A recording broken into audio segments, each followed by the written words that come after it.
ಮಲ್ಲಿಗೆ ಮಂಟಪವ ನನ್ನ ಮನಸ್ಸಲ್ಲಿ ಕಟ್ಟಿಸುವೆ. ಅಂದದ ಸಿರಿದೇವಿಯ ಅಲ್ಲಿ ಬಚ್ಚಿಟ್ಟು ಪೂಜಿಸುವೆ. ಬಾಳ ತುಂಬ ನಾ ಬರುವೆ, ಹಸ್ತಕ್ಕೆ ರೇಖೆಯ ಹಾಗಿರುವೆ.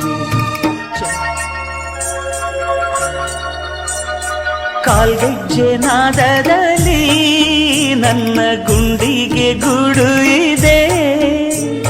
ಕೈಬಳೆ ಸದ್ದಿನಲ್ಲಿ ನನ್ನ ಆಸೆಯ ಬುತ್ತಿ ಇದೆ. ಸಿಂಧೂರ ಬಿಂದಿಗೆಯಲ್ಲಿ ನಾ ಜೀವವ ತುಂಬಿದೆಯಲ್ಲಿ. ನೀನಿಟ್ಟ ಕಾಡಿಗೆಯಲ್ಲಿಯೋ ನಾನೆಟ್ಟೆ ಪ್ರೀತಿಯ ಬಳ್ಳಿ. ನನ್ನ ಬಣ್ಣದ ಮನಸ್ಸಿನಲ್ಲಿ ನಿನ್ನ ಚಿತ್ರವ ಕೆತ್ತಿಸುವಿ. ಯಾರೂ ಇಲ್ಲದ ಆ ಊರಲ್ಲಿ ನಾನೇ ನಿನ್ನವನಾಗಿರುವೆ.